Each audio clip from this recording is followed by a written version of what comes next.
One unique thing about the American honey producers is that, we pay our own way to go to DC, to do all these meetings. It's, so it's on us. So I feel like we're representing the industry, and we're not going to go unless it's important. So a lot of the stuff I think we do is important, and I know I've heard from many people, and I know myself, that like our lobbyist Eric Silva and the work we do in DC is that we're the voice of the beekeeper in Washington DC. You talk about the AHPA program being uncapped and all the millions of dollars that have gone to beekeepers to help with their losses. That's direct lobbying from the American honey producers. So I mean, you can go down the list of all the things that the electronic logbook, pushing that off, trying to get more hours for drivers for the hauling the bees. That's American honey producers. There's the CRP program, all the acreage. A lot of that is just work that we've done over the years. So that's why, a lot of people are worried about the honey price that has gone down this year. Everyone I've heard is like, well, what are the American honey producers going to do about it? Because we have a track record of helping beekeepers, from the anti-dumping suit from 2001 to other things that we've done. So that's why I'm a part of the American honey producers, because it seems like they're really focused on the commercial beekeeper, the needs that we have.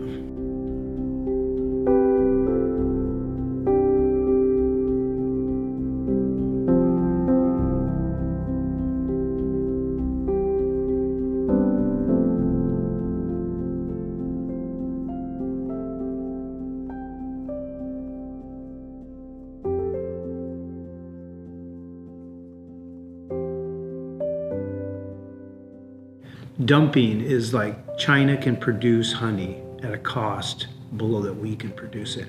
So that is dumping. So when they're dumping onto our market, that's below the cost of production. And the anti-dumping, like a lot of talk what Trump has done with the tariffs and all that to protect American industries. But with the anti-dumping, it helped in the early 2000s to stop the flood of cheap Chinese honey coming in. They were dumping onto our market. But over the years, China has worked their way around sending honey into Vietnam, into India. Like we paid a firm in DC that used the Georgetown Department of Economics to study some of the exports. And like little countries like Myanmar overnight went from 5 million pounds to 50 million pounds. Just like an incredible, when everyone else's bees are dying, Taiwan just increased 500% their amount of honey exported into the United States. Well, that's Chinese honey, and the testing shows that. So they're very dubious, and they can work their way around tariffs and like the dumping order.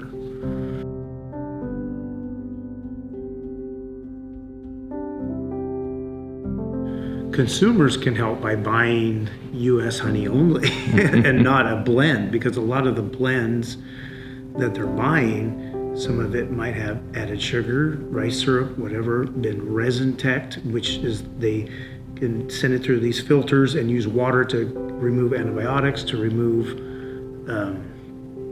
even color, to have a different color. And by definition, by codex, that is not honey after it's been sent through the resin technology. And so some of that honey is blended with our honey just for a price point on the shelf. So I think the American consumer would be helping the American beekeeper by buying 100% American honey, which in turn helps your almond grower, your apple grower, your blueberry grower, and it's almost like a national food security matter, helping to keep the beekeepers. It's weird that one livestock or one commodity group can affect so many other groups. If you take one out, whatever. You take, like in California, peach growers have just disappeared because it's so labor intensive, and the price never, didn't increase, so they pulled them out and went planted almonds. Easier to manage, makes more money. Well, if you take the beekeeper away, who's going to pollinate all your seed crops and all the fruit? So it's interesting that a livestock, like we're classified as livestock, has reach in so many ways and affects so many other industries.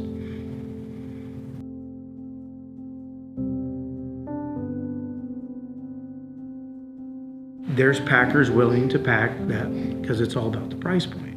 So there's packers willing to pack honey that they get for 89 cents, 90 cents, and pack 75%,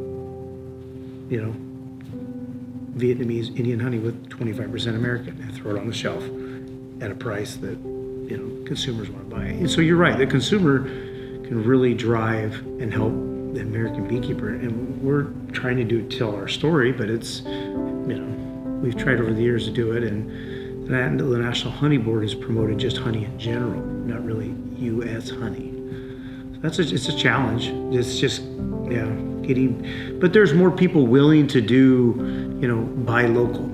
And there's one producer is really getting into state-specific honey. This is from Washington State, this is from California, and even regions. So you can say where it is from, even local honey. So more of that would help the price of honey go back up. Because it just dropped 45, 50 cents over the last year and a half, which has hurt a lot of, multi-generational operations, family-owned operations.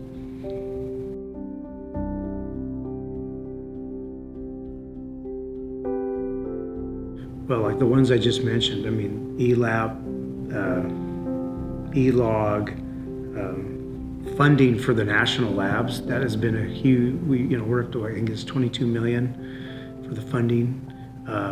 The UC Davis lab that just opened, we were a big driving force behind getting the ARS lab in UC Davis opened.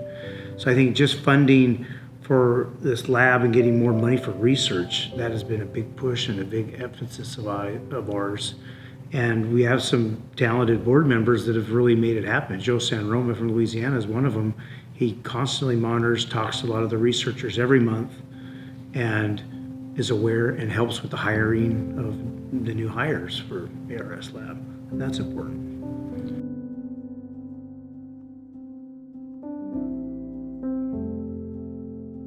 Yeah, for the future, definitely labeling laws. They haven't been updated since like 1985. So like the Canadians have Canada #1. If it's 100% Canadian honey, if it is a blend, it just says #1. So we would like to change the USDA grade A to be, USDA grade B if it's a blend, B for blend, or something to that effect, or just do what they did, USA #1, and if it's a blend of honey, just call it #1. I think, because it's so confusing when consumers, even organic, they'll say USDA grade A, but then they'll have to turn the bottle and look on the inkjet fine printing, see country of origin, and and the country of origin really has nothing to do with what's in that bottle, because we've tested honey and found 99% from one of the 7 countries they're listed, and it's usually a Middle Eastern or Southeast Asia country. So yeah, the labeling laws is a huge thing we want to tackle this upcoming year, and just anything we can do for the honey price for certification. And we're working with customs to get better testing to stop some of the fake honey that's coming in.